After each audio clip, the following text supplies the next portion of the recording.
Hello दोस्तों। तो कैसे हैं आप लोग। आशा करते हैं आप लोग बहुत ही बढ़िया होंगे और आप लोगों ने क्लास 10th की जो है पढ़ाई स्टार्ट कर दी होगी। तो दोस्तों आज मैं लेकर आया हूं आप लोगों के लिए क्लास 10th का चैप्टर नंबर 2 जिसका नाम है अम्ल क्षार एवं लवण।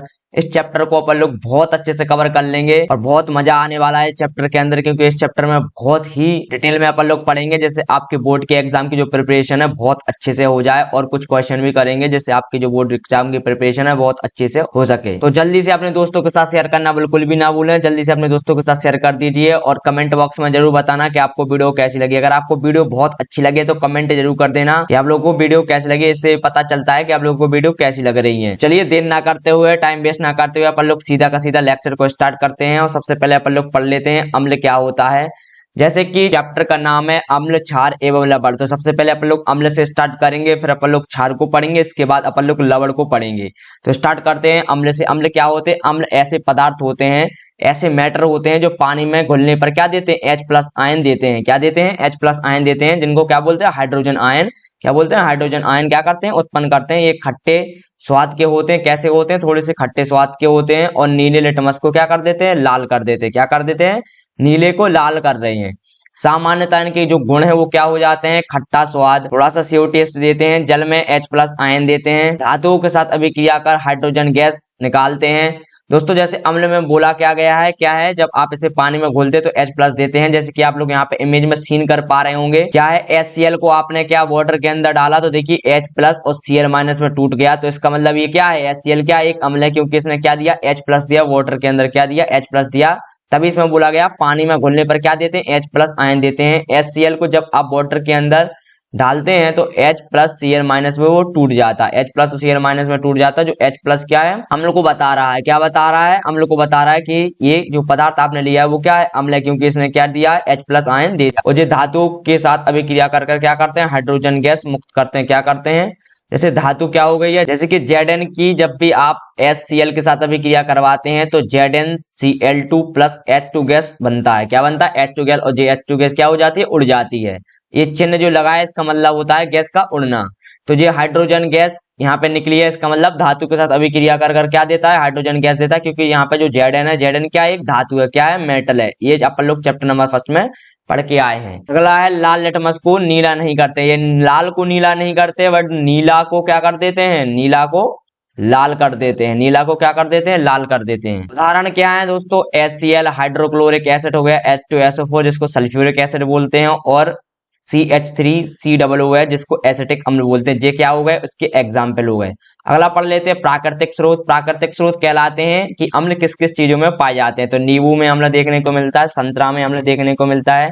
कौन सा अम्ल देखने को मिलता है? Citric acid. सिरका में कौन सा अम्ल देखने को मिलता है? Acetic acid. और चींटी का जो डंक होता है उसमें कौन सा अम्ल देखने को मिलता है? फॉर्मिक अम्ल देखने को मिलता है। अगर वीडियो अच्छी लग रही हो तो लाइक जरूर कर दीजिए। क्या कर दीजिए? लाइक जरूर कर दीजिए। चलिए बढ़ते हैं अगले टॉपिक की तरफ। और अब अपन लोग समझ लेते हैं अम्लों के प्रकार, टाइप्स ऑफ एसिड। इसमें पहला पढ़ लेते हैं अपन लोग प्रबल अम्ल, जिसको बोलते हैं स्ट्रॉन्ग एसिड। ये पानी में पूरी तरह से क्या हो जाते हैं? आयनित हो जाते हैं, मतलब पूरी तरीके से आयनों में टूट जाते हैं और अधिक H+ आयन देते हैं। जैसे कि HCl को जब भी आप वाटर के अंदर ऐड करते हैं या उसकी रिएक्शन वाटर के साथ करवाते हैं तो H+ और Cl- में पूरी तरीका से टूट जाता है। तो प्रबल अम्ल वो होते हैं, स्ट्रॉन्ग एसिड वो होते हैं जो पानी के अंदर पूरी तरीके से आयनित हो जाते हैं। एग्जाम्पल क्या है? HCl है, HNO3 और H2SO4। ये बहुत ही पावरफुल, बहुत ही ज्यादा स्ट्रॉन्ग एसिड्स हैं। अगर ये किसी के ऊपर गिर जाते हैं तो उसकी स्किन भी जल सकती है। बहुत ही ज्यादा खतरनाक एसिड्स होते हैं HCl, HNO3 और H2SO4। अगला पढ़ लेते हैं दुर्बल अम्ल, जिसको क्या बोलते हैं? वीक एसिड्स बोलते हैं। ये पानी में आंशिक रूप से आयनित होते हैं। आंशिक का मतलब थोड़े बहुत मात्रा में H+ देंगे, ज्यादा मात्रा में H+ नहीं देते हैं, और कम H+ आयन को क्या करते हैं? उत्पन्न करते हैं। जैसे कि CH3COOH, मतलब जब भी ये इसे आप पानी में डालेंगे CH3COOH खिलाने तो जिस CH3COO- प्लस H+ देता है। क्या देता है? H+ यहाँ पे देता है। अगला है कार्बोनिक अम्ल। ये क्या होते हैं? आंशिक रूप से आयनित होते हैं, इस वजह से इन्हें वीक एसिड कहा गया है। क्या कहा गया है? Weak acid. क्या कहा गया है? Weak acid. आप यहाँ पे दे सकते हैं कि जो एसिटिक एसिड है, क्या है? Acetic acid. एसिटिक एसिड का जो फॉर्मूला है CH3COOH, ये क्या है? एक एसिटिक एसिड है। क्या है? एसिटिक एसिड है। यहाँ पे देखिए एसिटिक एसिड को मैं आप लोगों को दिखा भी रहा हूँ एक बोतल के माध्यम से कि इसके अंदर एसिटिक एसिड भरा हुआ है। चलिए बढ़ते हैं अगले टॉपिक की तरफ। अगर समझ में आ गया है तो चलिए बढ़ते हैं अगले टॉपिक की तरफ। अब अपन लोग जान लेते हैं अम्लों के भौतिक गुण, फिजिकल प्रॉपर्टीज क्या है एसिड्स की। अम्लों को उनकी भौतिक विशेषताओं के आधार पर पहचाना जा सकता है, मतलब उनके फिजिकल जो प्रॉपर्टीज होती हैं उनके आधार पर आप लोग अम्लों को पहचान सकते हैं कि अम्ल के जो गुण है, बनावट, घुलनशीलता किस प्रकार से है। ये गुण उनकी बनावट, घुलनशीलता और अन्य रासायनिक प्रक्रियाओं को समझने में क्या करते हैं, मदद करते हैं, यानी कि हेल्प करते हैं। पहला है अम्ल क्या होते हैं, खट्टे स्वाद के होते हैं। तो आप लोगों को पता होगा कि जो अम्ल होते हैं वो खट्टे स्वाद के होते हैं। कुछ अम्लों में विशिष्ट गंध होती है थोड़ी सी। कुछ अम्ल ऐसे होते हैं जिसके अंदर क्या होती है, गंध आती है, एक स्मेल आती है, एक स्मेल प्रोड्यूस होती है। क्या होती है, एक स्मेल प्रोड्यूस होती है कुछ अम्लों में। अम्ल विभिन्न संकेतांकों जैसे इंडिकेटर्स बोलते हैं कि रंग को बदल देते हैं। आप लोगों को पता होगा अम्ल क्या करता है, नीले को लाल में बदल देता है, तो उन्हीं को बोला गया है संकेतक, मतलब इंडिकेटर्स। कुछ अम्ल ऐसे होते हैं जो इंडिकेटर्स के क्या कर देते हैं, रंग को बदल देते हैं। अगला है अम्ल पानी में घुलने पर आयनित होते हैं और विद्युत का सुचालक बनाते हैं। जैसे कि HCl है, HCl को जब भी आप वाटर के अंदर डालते हैं, H2O के अंदर डालते हैं, तो जो H प्लस और Cl माइनस में टूट जाता है। ये जो H प्लस है यही क्या करता है, विद्युत का सुचालक बनता है। इसी के अंदर आप लोग इसे करंट प्रवाहित करेंगे तो करंट आसानी से इसमें क्या होगा, बहेगा। अगला पॉइंट क्या बोल रहा है, अधिकतर अम्ल पानी में घुलनशील होते हैं। ज्यादातर अम्ल ऐसे होते हैं जो कि पानी में घुल जाते हैं, लेकिन कुछ अम्ल ऐसे होते हैं जो कि पानी में नहीं घुलते हैं। उनकी बात अपन लोग आगे जाके करेंगे। अगला 6 वाला जो पॉइंट है क्या बोलता है, अम्ल विभिन्न अवस्थाओं में पाए जाते हैं। अम्ल विभिन्न अवस्थाओं मतलब कि सॉलिड अवस्था में भी देखने को मिलते हैं, लिक्विड अवस्था में भी देखने को मिलते हैं, और कुछ अम्ल ऐसे भी होते हैं जो गैस अवस्था में देखने को मिलते हैं। ये आप लोगों के लिए न्यू पॉइंट है, आपके सिलेबस से भी थोड़ा सा एक्स्ट्रा है, आप लोग इसे पढ़ सकते हैं कि कुछ अम्ल कैसे होते हैं जो सॉलिड अवस्था में देखने को मिलते हैं, जिनको अपन लोग क्या बोलते हैं, बोरिक एसिड। बोरिक एसिड एक ऐसा एसिड है स्टूडेंट जो सॉलिड अवस्था में देखने को मिलता है। और ऑक्जेलिक एसिड, बोरिक एसिड को आप लोग कीटाणुनाशक में यूज करते हैं। जो ऑक्जेलिक एसिड होता है वो पालक में, टमाटर में आप लोगों को देखने को मिल जाता है। अगला लिक्विड, लिक्विड में आप लोगों को H2SO4 देखने को मिल जाता है, जिनका उपयोग आप लोग बैटरियों में करते हैं। अगला है गैस, गैस में H2CO3 आप लोगों को देखने को मिलता है और HNO2। तो ये कार्बोनिक एसिड आप लोगों को गैस अवस्था में देखने को मिल जाता है और नाइट्रस एसिड आप लोगों को गैस अवस्था में देखने को मिल जाता है। आशा करते हैं आप लोगों को समझ में आ चुका होगा कि जो मोस्टली एसिड्स होते हैं वो सॉल्युबल होते हैं वाटर के अंदर। अधिकतर अम्ल जो होते हैं वो पानी में क्या होते हैं, घुलनशील होते हैं, और कुछ अलग अलग अवस्थाओं में भी पाए जाते हैं, जिनके एग्जाम्पल मैंने आप लोगों को यहाँ पे समझा दिए हैं। आशा करते हैं आप लोगों को बहुत अच्छे से यहाँ पे क्रिस्टल क्लियर हो चुके होंगे। अगला पॉइंट देख लेते हैं। अम्ल H प्लस आयन उत्पन्न करते हैं और उनकी अम्लता उनके pH मान द्वारा मापी जाती है। मतलब कि एक pH क्या है, एक पैमाना होता है जो 0 से लेके 14 तक आप लोग इससे नापते हैं। अगर 7 से कम हुआ तो वो क्या होगा, क्या होगा, अम्ल होगा। क्या होगा, अम्ल होगा। और 7 से ज्यादा होगा तो क्या होगा, बेस होगा, यानी कि क्षार होगा। क्या होगा, क्षार होगा। अब यहाँ पे बोला गया अम्ल H प्लस आयन उत्पन्न करते हैं और उनकी अम्लता pH द्वारा मापा जाता है कि pH में उनका मान अगर 7 से कम है तो वो अम्ल होंगे, 7 से ज्यादा है तो क्या होंगे, क्षार होंगे। इस एक पॉइंट आप लोगों को अब अच्छी तरीके से क्लियर हो चुका होगा। तो जल्दी से वीडियो को लाइक जरूर कर दीजिए और चैनल को सब्सक्राइब जरूर कर दीजिए, क्योंकि आप लोगों को यहाँ पे मैं पूरी की पूरी साइंस पढ़ाने वाला हूँ और मैथ भी पढ़ाने वाला हूँ। तो जल्दी से चैनल को सब्सक्राइब कर दीजिए और बने रहें हमारे साथ, और बेल आइकन को दबाना बिल्कुल भी ना भूलें, जिससे वीडियो की नोटिफिकेशन आपके पास पहुंचती रहे। तो चलिए बढ़ते हैं अगले टॉपिक की तरफ। अगले टॉपिक में अपन लोग पढ़ लेते हैं अम्लों के रासायनिक गुण, जिसको बोलते हैं केमिकल प्रॉपर्टीज ऑफ एसिड।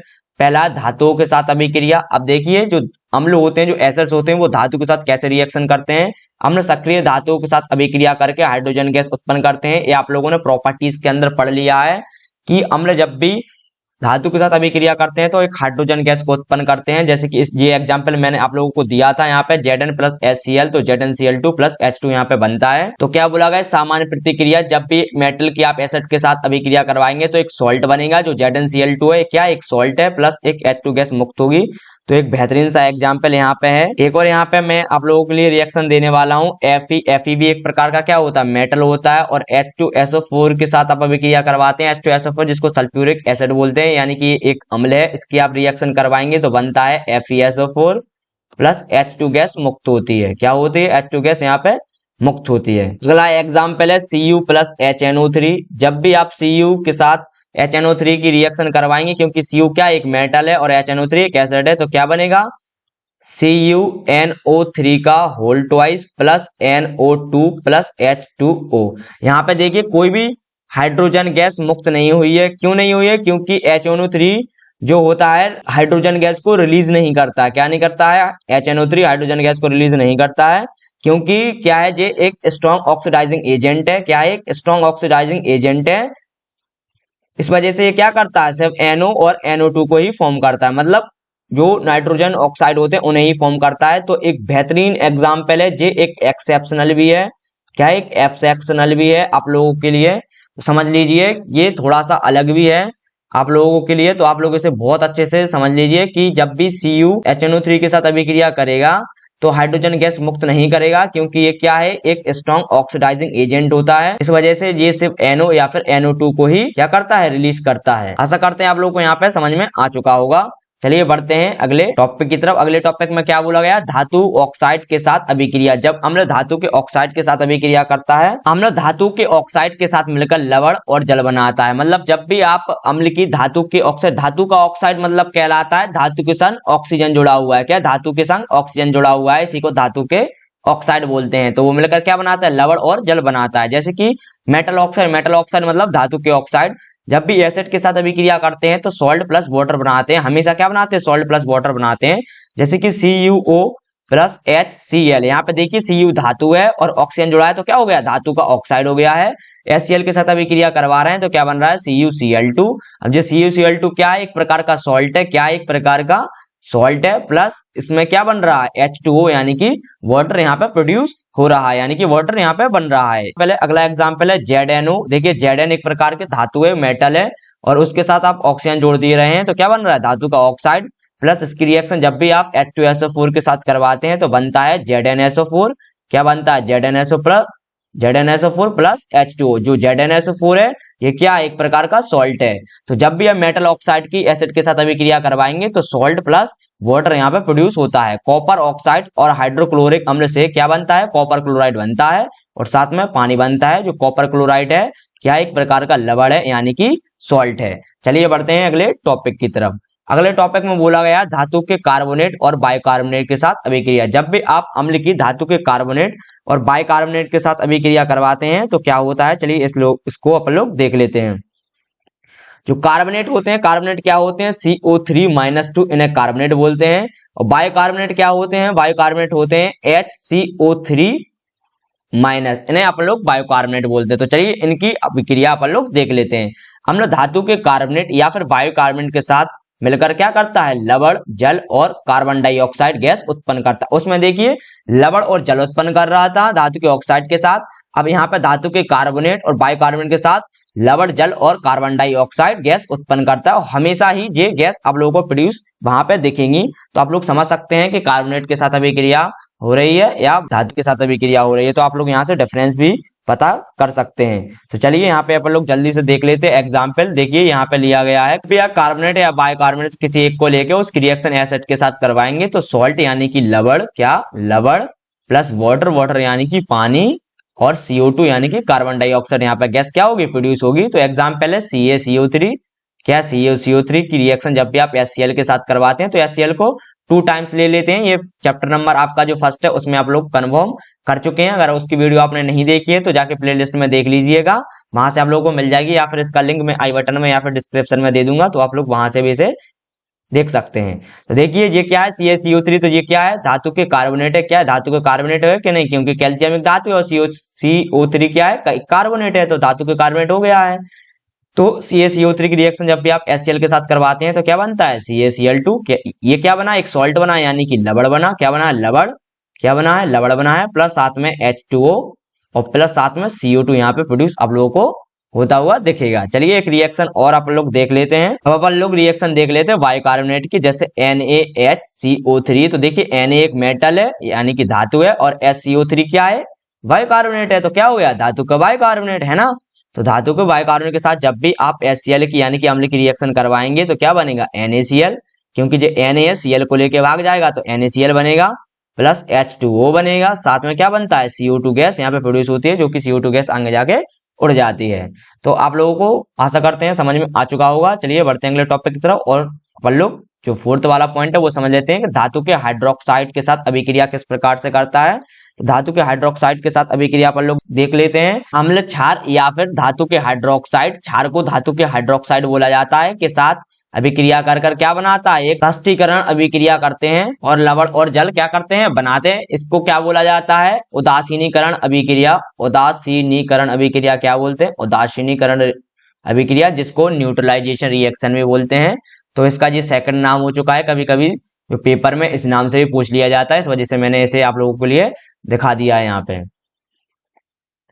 तो सामान्य प्रतिक्रिया क्या है, एसिड की जब भी आप बेस के साथ रिएक्शन करवाएंगे तो सॉल्ट प्लस वाटर प्रोड्यूस होगा। क्या प्रोड्यूस होगा, सॉल्ट यानी कि लवण प्रोड्यूस होगा और वाटर यानी कि पानी यहाँ पे आप लोगों को देखने को मिलेगा। जैसे कि HCl की अभिक्रिया आप NaOH के साथ करवा रहे हैं तो NaCl प्लस H2O यहाँ पे क्या होता है, प्रोड्यूस होता है। तो देखिए जब भी आप अम्ल की एक क्षार के साथ अभिक्रिया करवाते हैं तो NaCl को लेके चला जाता है और जो OH है H को लेके चला जाता है।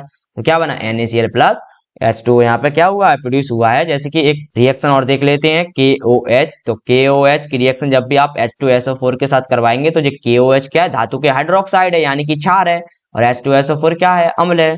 तो अब इसकी अभिक्रिया करवाएंगे तो बनेगा K2SO4। क्या बनेगा, K2SO4 यानी कि एक सॉल्ट प्रोड्यूस हुआ प्लस साथ में वाटर यहाँ पे देखने को मिला है। इसी को, इस K2SO4 को क्या बोलते हैं, पोटेशियम सल्फेट बोलते हैं। आशा करते हैं आप लोगों को यहाँ पे समझ में आ चुका होगा। तो चलिए पांचवा पॉइंट है वो समझ लेते हैं, अम्ल का विद्युत अपघटन, जिसको बोलते हैं इलेक्ट्रोलाइसिस ऑफ एसिड। अम्ल का जल में विलयन बिजली का क्या होता है, सुचालक होता है। ये पॉइंट आप लोग पहले ही कर चुके हैं कवर, क्योंकि वे आयन यानी कि H+ और अन्य बनाते हैं। यानी कि उदाहरण के लिए H2O में जब भी आप करंट प्रोवाइड करेंगे यानी कि इलेक्ट्रिसिटी प्रोवाइड करेंगे तो वो hydrogen gas plus oxygen gas में क्या हो जाता है, टूट जाता है। आप अम्लों के उपयोग देख लेते हैं, जिसे बोलते हैं सल्फ्यूरिक अम्ल, उर्वरक, बैटरी, डिटर्जेंट और विस्फोटक बनाने में उपयोग किया जाता है। नाइट्रिक अम्ल को आप लोग देख लेते हैं, विस्फोटक जैसे कि TNT और उर्वरक बनाने में भी इसका प्रयोग किया जाता है। हाइड्रोक्लोरिक अम्ल को देख लेते हैं, रासायनिक उद्योग और धातु की सफाई करने में हाइड्रोक्लोरिक अम्ल को यहाँ पे प्रयोग किया जाता है। आशा करते हैं आप लोगों को एसिड है वो पूरे अच्छे से क्रिस्टल क्लियर हो चुका होगा। तो जल्दी से कमेंट कर दीजिए कि आप लोगों को बिल्कुल अच्छे से क्रिस्टल क्लियर हो चुका है। अगर कहीं पे कोई पॉइंट समझ में नहीं आया है तो भी कमेंट कर दें, अगली वीडियो में उस पॉइंट को कवर करा दिया जाएगा। तो जल्दी से कमेंट करना ना भूलें, कमेंट से ये पता चलेगा कि आप लोगों को कहाँ तक समझ में आ रहा है। चलिए बढ़ते अगले टॉपिक की तरफ। अगला टॉपिक अपन लोग पढ़ लेते हैं, क्षार। देखिए एसिड, जैसे कि चैप्टर का नाम था अम्ल, क्षार और लवण। अम्ल को पूरी तरीके से कंप्लीट करा चुका हूं, अब बारी आ गई है क्षार की। तो चलिए क्षार को देख लेते हैं। क्षार ऐसे पदार्थ होते हैं जो पानी में घुलने पर OH- आयन देते हैं, जैसे कि NaOH है। NaOH को जब भी आप वाटर के संग ऐड करेंगे तो बनेगा, क्या बनेगा, Na+OH-। तो Na+OH-, OH क्या दर्शा रहा है कि ये क्या है, NaOH क्या एक प्रकार का क्षार है। इसको क्या बोलते हैं, हाइड्रोक्साइड आयन उत्पन्न करते हैं। एक कड़वे होते हैं और लाल लिटमस को क्या कर देते हैं, नीला कर देते हैं। वो क्या कर देते हैं, नीले को लाल कर रहे थे, ये लाल को नीला कर देंगे। सामान्य गुण क्या है, कड़वे होते हैं, थोड़े से चिकने महसूस होते हैं, जल में OH आयन देते हैं और लाल लिटमस को नीला कर देते हैं। उदाहरण के लिए NaOH, KOH और CaOH का होल ट्वाइस। NaOH को सोडियम हाइड्रोक्साइड, KOH को पोटेशियम हाइड्रोक्साइड और CaOH का होल ट्वाइस को कैल्शियम हाइड्रोक्साइड बोलते हैं। अब थोड़ा सा समझ लेते हैं दोस्तों, बेस और एल्कलाई में अंतर, मतलब कि क्षार और क्षारक में अंतर समझ लेते हैं। ये मोस्ट कंफ्यूजन है दोस्तों, बहुत ही ज्यादा कंफ्यूज करता है कि बेस और एल्कलाइज क्या होते हैं। तो क्षारक बेक्षार होते हैं, यानी कि जो एल्कलाई होते हैं वो क्षारी होते हैं एक प्रकार के, जो जल में पूरी तरह से घुल जाते हैं। यानी कि जो क्षारक होते हैं वो जल में पूरी तरीका से क्या हो जाते हैं, आयनित हो जाते हैं, यानी कि घुल जाते हैं और उच्च मात्रा में हाइड्रोक्साइड आयन उत्पन्न करते हैं। और क्या करते हैं, उच्च मात्रा में हाइड्रोक्साइड आयन उत्पन्न करते हैं। सभी क्षार क्षारक नहीं होते, यानी कि सभी बेस क्षारक नहीं होते हैं, सभी बेस एल्कलाई नहीं होते, लेकिन सभी क्षारक क्षार होते हैं, क्योंकि बोला गया है क्षारक बेक्षार होते हैं, यानी कि क्षारक क्षार होते हैं लेकिन सभी के सभी क्षार एल्कलाई नहीं होते हैं, लेकिन सभी क्षारक क्षार नहीं होते हैं। जैसे कि NaOH और KOH, यानी कि जो NaOH है और KOH है ये पूरी तरीका से वाटर में आयनित होकर OH- उत्पन्न करते हैं, इसीलिए इन दोनों को क्या बोला जाता है, क्षारक बोला जाता है। लेकिन है तो एक प्रकार के क्षार ही, क्या है, एक प्रकार के क्षार ही, इस वजह से बोला गया है क्षारक क्षार होते हैं, लेकिन सभी क्षार क्षारक नहीं होते हैं, क्योंकि कुछ क्षार ऐसे होते हैं जो पूरी तरीके से वाटर के अंदर नहीं घुलते हैं। आशा करते हैं आप लोगों को यहाँ पे पॉइंट क्लियर हो चुका होगा कि इस पॉइंट में क्या बोला गया है। ये मोस्ट कंफ्यूजन वाला टॉपिक है, तो आप लोग इसे बहुत अच्छे से कवर कर लेंगे कि क्षार और क्षारक क्या होते हैं। चलिए बढ़ते हैं अगले टॉपिक की तरफ। अब अपन लोग समझ लेते हैं क्षार के प्रकार, टाइप्स ऑफ बेस। पहला है प्रबल क्षार, जिसको बोला गया है स्ट्रॉन्ग बेस। ये पूरी तरह से आयनित हो जाते हैं और अधिक संख्या में क्या करते हैं, हाइड्रोक्साइड आयन उत्पन्न करते हैं। आप देखिए पूरी तरीके से आयनित हो रहे हैं, तो इसे आप लोग क्षारक भी बोल सकते हैं। क्या बोल सकते हैं, क्षारक, क्योंकि पूरी तरीके से जो आयनित हो जाते हैं वो क्षारक कहलाते हैं, यानी कि NaOH और KOH। अब अगला है दुर्बल क्षार यानी कि वीक बेस। ये आंशिक रूप से आयनित होते हैं और कम मात्रा में OH- उत्पन्न करते हैं। आप देखिए आंशिक रूप से आयनित हो रहे हैं, पूरी तरीके से आयनित नहीं हो रहे हैं, तो इन्हें आप क्या बोलेंगे, सिंपल सा बेस बोलेंगे। जैसे कि NH4OH हो गया है और MgOH का होल ट्वाइस हो गया है। तो इस प्रकार से यहाँ पे क्षारक और क्षार में क्या अंतर है, आशा करते हैं आप लोगों को भी यहाँ पे क्रिस्टल क्लियर हो चुका होगा। चलिए बढ़ते हैं अगले टॉपिक की तरफ। अब अपन लोग थोड़ा सा देख लेते हैं क्षारों के भौतिक गुण, यानी कि इनकी फिजिकल प्रॉपर्टीज कौन कौन सी हैं। पहला बोला गया क्षार कड़वे स्वाद के होते हैं, जैसे कि बेकिंग सोडा का जो घोल होता है वो थोड़ा सा कड़वा स्वाद वहां पे आप लोगों को देखने को मिलता है। घर पर जाके आप लोग टेस्ट भी कर लीजिएगा कि कैसा स्वाद आता है, फिर कमेंट में बताना कि कैसा स्वाद आ रहा था।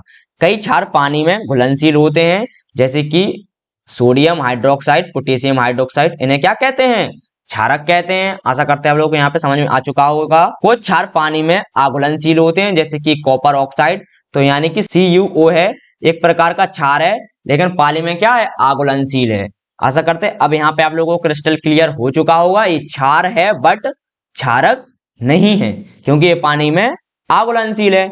लाल लिटमस को क्या कर दे रहे हैं, नीला कर दे रहे हैं। अगला पॉइंट है फिनोल्फथैलीन को गुलाबी कर देते हैं। फिनोल्फथैलीन को ये क्या कर देते हैं, क्षार गुलाबी कर देते हैं। फिनोल्फथैलीन एक पदार्थ है, जब भी आप इसे क्या करते हैं, क्षार के अंदर डालते हैं तो ये क्या कर देता है, गुलाबी कर देता है। किसको, फिनोल्फथैलीन को। नीले लिटमस के रंग में कोई परिवर्तन नहीं करते हैं।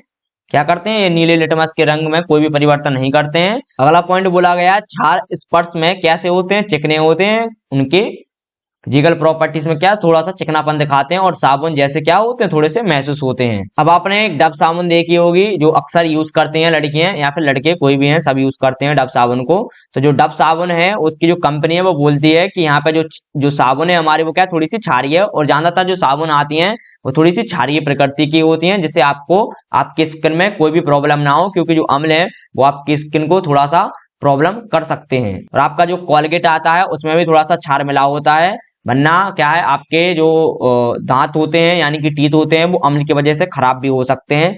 तो इस वजह से टूथपेस्ट में भी यहाँ पे थोड़ा सा क्षार मिला होता है। चलिए बढ़ते हैं अगले टॉपिक की तरफ। अगले टॉपिक में समझ लेते हैं क्षारों के रासायनिक गुण, केमिकल प्रॉपर्टीज और बेस के जो क्षार है उनकी कौन कौन सी केमिकल प्रॉपर्टीज है। पहला है धातु के साथ अभिक्रिया। कुछ क्षार जैसे सोडियम हाइड्रोक्साइड, एल्यूमिनियम या जिंक जैसी धातु के साथ प्रतिक्रिया करते हैं और हाइड्रोजन गैस उत्पन्न करते हैं। देखिए अम्ल भी हाइड्रोजन गैस उत्पन्न कर रहा था, क्षार भी हाइड्रोजन गैस उत्पन्न कर रहा है, जैसे कि Al प्लस NaOH। Al क्या है, धातु है, NaOH क्या है, एक प्रकार का क्षार है, और H2O के साथ जब भी ये अभिक्रिया करते हैं तो बनाते हैं NaAlO2। क्या बनाते हैं, NaAlO2 बनाते हैं, और साथ में H2 गैस क्या करते हैं, रिलीज करते हैं, यानी कि H2 गैस यहाँ पे प्रोड्यूस होती है। अगला बोला गया है, जब भी आप Zn की NaOH के साथ अभिक्रिया करवाते हैं तो Zn क्या है, मेटल है, NaOH क्या है, क्षार है, इसकी आप अभिक्रिया करवाएंगे तो बनाता है Na2ZnO2 प्लस यहाँ पे H2 गैस क्या है, निकलती है। तो Na2ZnO2 क्या है, ये प्रकार का सोडियम जिंकेट है, इसे क्या बोलते हैं, सोडियम जिंकेट बोलते हैं। क्या बोलते हैं, सोडियम जिंकेट बोलते हैं। तो आप लोग इन अभिक्रियाओं को अच्छे से कर लीजिएगा, मोस्ट इंपोर्टेंट अभिक्रिया भी है। अगला देख लेते हैं अधातु ऑक्साइड के साथ अभिक्रिया की जो क्षार है वो अधातु ऑक्साइड के साथ यानी कि नॉन मेटल के साथ कैसे अभिक्रिया करता है। तो जो क्षार धातु है, जो क्षार अधातु ऑक्साइड यानी कि अम्लीय ऑक्साइड जैसे कि CO2 और SO2 के साथ प्रतिक्रिया करके लवण और क्या बनाता है, पानी बनाता है। यह अभिक्रिया अधातु के साथ ऑक्साइड की अम्लीय प्रकृति को क्या करता है, सिद्ध करता है कि अधातु के साथ उनकी अम्लीय प्रकृति किस प्रकार की है, तो ये यहाँ पे दिखाता है। तो यहाँ पे रिएक्शन दी गई है NaOH प्लस CO2 की जब भी अभिक्रिया होती है तो बनाता है Na2CO3 प्लस क्या, साथ में बनता है H2O। क्या बनता है, H2O यहाँ पे प्रोड्यूस होता है। अगली रिएक्शन है NaOH। NaOH की रिएक्शन जब भी आप SO2 के साथ करवाते हैं तो बनता है Na2SO3, साथ में क्या बनता है H2O। तो जो Na2SO3 है ये क्या है, सोडियम सल्फाइड है। अगला पॉइंट अपन लोग देख लेते हैं अम्लों के साथ अभिक्रिया। क्षार अम्लों के साथ अभिक्रिया कर क्या बनाता है, लवण और पानी बनाता है। इसको आप लोग न्यूट्रलाइजेशन अभिक्रिया कहते हैं। क्या कहते हैं, न्यूट्रलाइजेशन अभिक्रिया कहते हैं। NaOH के साथ जब भी आप HCl की अभिक्रिया करवाएंगे तो बनता है NaCl प्लस साथ में क्या बनता है H2O बनता है, यानी कि क्या बनता है, वाटर बनता है। क्या बनता है, वाटर यहाँ पे प्रोड्यूस होता है। आशा करते हैं आप लोगों को यहाँ पे समझ में आ चुका होगा। तो चलिए बढ़ते हैं अगले पॉइंट की तरफ। अगला पॉइंट में क्या बोला गया है, प्रबल क्षारकों को जल में विलय करने पर यह पूर्णतः आयनित होकर जलीय विलयन में क्या करते हैं, हाइड्रोक्साइड आयन प्रदान करते हैं, यानी कि उत्पन्न करते हैं। इसके विपरीत दुर्बल क्षारक जलीय विलयन में प्रबल क्षारक की अपेक्षा कम आयन उत्पन्न करते हैं। कि NH4OH हो गया, NH4OH ये थोड़े से दुर्बल क्षार हैं, यानी कि वीक क्या है, बेस है। तो जब भी आप इसे वाटर के अंदर डालते हैं तो ये NH4 प्लस OH माइनस में क्या हो जाता है, टूट जाता है। जब भी आप NH4OH की रिएक्शन वाटर के साथ करवाते हैं तो NH4 प्लस OH माइनस में यहाँ पे टूट जाता है। तो आशा करते हैं यहाँ पे आप लोगों को समझ में आ चुका होगा कि NH4OH की जब भी आप इसे वाटर के अंदर घोलते हैं तो NH4 प्लस साथ में OH माइनस बनते हैं, लेकिन जो OH माइनस बनते हैं वो कम बनते हैं, इस वजह से इन्हें क्या बोलते हैं, दुर्बल क्षार बोलते हैं। चलिए बढ़ते हैं अगले टॉपिक की तरफ।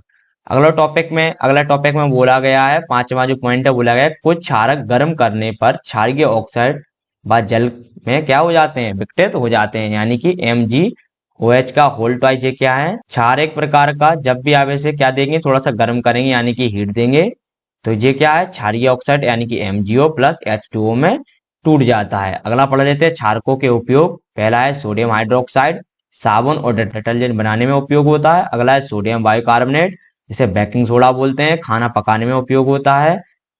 प्लास्टिक और कागज बनाने की प्रक्रिया में क्षार एक महत्वपूर्ण भूमिका निभाते हैं। अगला है मैग्नीशियम हाइड्रोक्साइड, जिसे MgOH का होल ट्वाइस बोलते हैं। ये एंटासिड के रूप में अम्लता यानी कि एसिडिटी को कम करने में उपयोग इसका होता है। आशा करते हैं आप लोगों को यहाँ पे समझ में आ चुका होगा। तो चलिए बढ़ते हैं अगले टॉपिक की तरफ। अगले टॉपिक में हम लोग पढ़ लेते हैं कई क्षार, जैसे कि सोडियम हाइड्रोक्साइड और पोटेशियम हाइड्रोक्साइड नालियों की सफाइयों में उपयोग होते हैं। अगला टॉपिक देख लेते हैं अम्ल और क्षार के बीच अभिक्रिया। जब अम्ल और क्षार आपस में अभिक्रिया करते हैं तो इसे उदासीनीकरण अभिक्रिया यानी कि न्यूट्रलाइजेशन प्रक्रिया कहते हैं। इस अभिक्रिया में एक नमक यानी कि लवण बनता है। क्या बनता है, लवण बनता है, साथ में पानी बनता है, यानी कि HCl की अभिक्रिया NaOH के साथ करवाते हैं तो जो HCl है वो क्या है, एसिड है, और NaOH क्या है, एक प्रकार का बेस है। इसकी अभिक्रिया आप करवाते हैं तो बनता है NaCl, क्योंकि जी NaCl को लेके भाग जाता है और OH को लेके जाता है तो क्या बनता है, H2O यहाँ पे प्रोड्यूस होता है। तो NaCl एक लवण हो गया है और H2O एक प्रकार का पानी है। तो यहाँ पे क्या बना है, लवण और पानी बना है। इसी को आप लोग क्या कहते हैं, उदासीनीकरण अभिक्रिया कहते हैं। क्या कहते हैं, उदासीनीकरण अभिक्रिया कहते हैं। तो यहाँ पे ये एग्जाम्पल हो चुका है, मैंने आपको यहाँ पे समझा दिया है, तो आप लोग कॉपी में नोट कर लेंगे। अगला पढ़ लेते हैं अभिक्रिया के दौरान क्या होता है। अम्ल में मौजूद H+ आयन और क्षार में मौजूद OH आयन मिलकर क्या बनाते हैं, वाटर बनाते हैं। तो आप लोगों ने देखा होगा H+ और OH जब भी मिलते हैं तो क्या बनता है, एक प्रकार का वाटर बनता है। क्या बनता है, वाटर बनता है। बचा हुआ भाग क्या बनाता है, लवण बनाता है। जैसे कि HCl की अभिक्रिया अपने NaOH के साथ करवाई थी तो जो HCl है वो H+Cl माइनस में टूट जाता है, NaOH Na+OH माइनस में टूट जाता है। तो जो H+ और OH माइनस लेके क्या बनाता है, वाटर बनाता है, और बाकी का जो भाग है वो क्या बनाता है, लवण बनाता है। इस प्रकार से इसमें ये कहा गया है। अगला पॉइंट क्या बोलता है, जब किसी अम्ल को जल में विलय किया जाता है तो बहुत सारी ऊष्मा यहाँ पे क्या होती है, उत्पन्न होती है, तथा विलयन के ताप में क्या हो जाती है, वृद्धि हो जाती है। तो ये पॉइंट आपको क्लियर होगा। जल में विलय करने पर उत्पन्न ऊष्मा का जो मान होता है वो अम्ल की प्रकृति पर निर्भर करता है। किसकी प्रकृति पर निर्भर करता है, अम्ल की। अगर अम्ल ज्यादा स्ट्रॉन्ग है तो ऊष्मा भी बहुत ज्यादा यहाँ पे निकलेगी, अर्थात प्रबल अम्ल को जल में विलय करने पर अधिक ऊष्मा क्या होती है, उत्पन्न होती है। तो ये पॉइंट आपको क्रिस्टल क्लियर हो चुका होगा। तो चलिए पढ़ते हैं अगले पॉइंट की तरफ। अतः प्रबल अम्लों को तनु करने के लिए सदैव अम्ल को धीरे धीरे आप लोग क्या करते हैं, जल में मिलाते हैं। जल को अम्ल में नहीं मिलाते हैं क्योंकि यह अभिक्रिया अत्यधिक ऊष्मा छेपी होती है, यानी कि बहुत सारी ऊष्मा बाहर निकलती है, जिस कारण से अम्ल जल में मिलाने पर झलक कर यानी कि बाहर शायद निकल सकता है। तो बाहर अगर गिर सकता है तो आपको हानि भी हो सकती है, आपके हाथ वगैरह जल सकते हैं। इस वजह से आपको धीरे धीरे यहाँ पे क्या करना चाहिए, जैसे तनु करने के लिए सदैव अम्ल को धीरे धीरे पानी के अंदर मिलाना चाहिए। क्या करना चाहिए, अम्ल को धीरे धीरे पानी के अंदर मिलाना चाहिए, पानी को अम्ल के अंदर नहीं मिलाना चाहिए। चलिए बढ़ते हैं अगले टॉपिक की तरफ। अब अपन लोग जान लेते हैं अम्ल और क्षार का जलीय विलयन।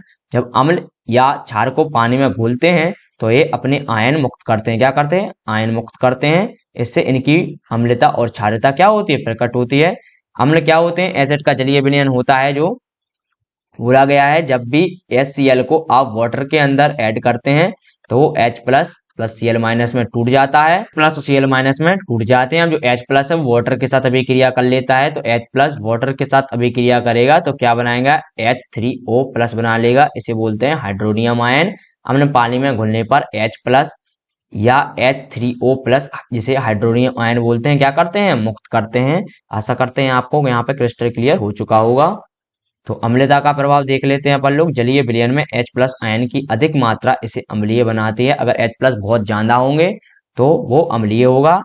पीएच स्केल पर अम्ल का जो पीएच 7 से कम होता है। अगला समझ लेते हैं अम्लीय जलीय विलयन के गुण। तो अम्लीय जलीय विलयन के गुण क्या है, खट्टा स्वाद होता है, लीने लिटमस को लाल कर देता है और धातु के साथ अभिक्रिया करके हाइड्रोजन गैस उत्पन्न करता है। ये पॉइंट पहले ही क्रिस्टल क्लियर करा चुका हूं। अगला है क्षार का जलीय विलयन, यानी कि जो क्षार होते हैं पानी में घुलने पर OH माइनस उत्पन्न करते हैं, NaOH। जब भी आप इसे पानी के अंदर घोलते हैं तो क्या बनाता है, Na प्लस और OH माइनस बनाता है। तो यहाँ पर भी आपको, यहाँ तक आपको क्रिस्टल क्लियर हो चुका होगा। तो क्षारीयता का प्रभाव क्या है, जलीय विलयन में OH माइनस आयन की अधिक मात्रा इसे क्षारीय बनाती है, यानी कि क्षारीय प्रकृति बनाती है। और पीएच स्केल पर क्षार का पीएच 7 से क्या होता है, अधिक होता है। क्षारीय जलीय विलयन के गुण, कड़वा स्वाद होता है, लाल लिटमस को नीला कर देता है और थोड़ा सा चिकना महसूस होता है जैसे साबुन होते हैं। अम्ल और क्षार का पानी के साथ व्यवहार कैसा होता है, अम्ल पानी में घुलने पर जल का क्या करते हैं, पीएच घटाते हैं। क्षार क्या होते हैं, पानी में घुलने पर जल का पीएच बढ़ा देते हैं। आशा करते हैं यहाँ पे आपको पॉइंट क्रिस्टल क्लियर हो चुके होंगे। अब अपन लोग समझ लेते हैं सूचक, जिसे बोलते हैं इंडिकेटर। सूचक ऐसे रसायन या पदार्थ होते हैं जो अम्ल और क्षार बेस की पहचान के लिए उपयोग किए जाते हैं कि जो पदार्थ आपने लिया है वो अम्ल है या क्षार है। तो इसका पता कौन करता है, इंडिकेटर्स यानी कि सूचक पता करते हैं। ये रसायन किसी अम्लीय या क्षारीय माध्यम में अपना रंग क्या करते हैं, बदलते हैं। तो इनके प्रकार होते हैं। पहला क्या होता है, प्राकृतिक सूचक, जिसे नेचुरल इंडिकेटर्स बोलते हैं। यह प्रकृति में पाए जाते हैं और इन्हें प्राकृतिक स्रोतों से क्या करते हैं, प्राप्त करते हैं अपन लोग, जैसे कि लिटमस हो गया, हल्दी और गुलाब जल। तो लिटमस लाल अम्ल में हो जाता है और नीला क्षार के अंदर हो जाता है। हल्दी पीला हो जाता है अम्ल के अंदर और थोड़ा सा लाल भूरा हो जाता है क्षार के अंदर। और जो गुलाब जल होता है वो अम्लीय और क्षारीय माध्यम में रंग बदलता है। आशा करते हैं यहाँ पे आप लोगों को क्रिस्टल क्लियर हो चुका होगा कि जो प्राकृतिक सूचक होते हैं वो क्या होते हैं। अगला पढ़ लेते हैं, जिसे बोलते हैं संश्लेषित सूचक, जिसको बोलते हैं सिंथेटिक इंडिकेटर्स। इन्हें प्रयोगशाला में कृत्रिम रूप से आप लोग क्या करते हैं, बनाते हैं। जैसे कि मिथाइल ऑरेंज हो गया और फिनोल्फथैलीन हो गया है। जो मिथाइल ऑरेंज है वो अम्ल में लाल होता है और क्षार में पीला, और फिनोल्फथैलीन अम्ल में रंगहीन और क्षारीय में क्या हो जाता है, गुलाबी हो जाता है। अगला पढ़ लेते हैं गंध युक्त सूचक, जिसको ऑल्फैक्टरी इंडिकेटर्स बोलते हैं। ये सूचक अम्लीय या क्षारीय माध्यम में अपनी गंध बदलते हैं, जैसे कि प्याज, वनीला और लौंग या तेल। तो आशा करते हैं आप लोग संश्लेषित और गंध युक्त सूचक वो क्रिस्टल क्लियर हो चुके होंगे। अब अपन लोग पढ़ लेते हैं सर्वव्यापी सूचक, यूनिवर्सल इंडिकेटर। सर्वव्यापी सूचक एक मिश्रित क्या है, रसायन है जो किसी पदार्थ की अम्लता, जिसको एसिडिटी बोलते हैं, और क्षारता, एल्किनिटी बोलते हैं, का पीएच मान के अनुसार पहचान का उपयोग किया जाता है। यह विभिन्न पीएच मानों पर अलग अलग रंग दिखाता है। तो स्टूडेंट आज के लिए बस इतना ही। अपन लोग पीएच परिसर यानी कि पीएच रेंज से कल पढ़ेंगे, जिससे आप लोगों का अगला जो टॉपिक है वो हो जाएगा पीएच रेंज। तो जल्दी से अगर वीडियो अच्छी लगी हो तो चैनल को आप लोग क्या कर दीजिए, सब्सक्राइब कर दीजिए। क्या कर दीजिए, सब्सक्राइब कर दीजिए जल्दी से, और क्या कर दीजिए, लाइक भी कर दीजिए। मिलते हैं अगले वीडियो में।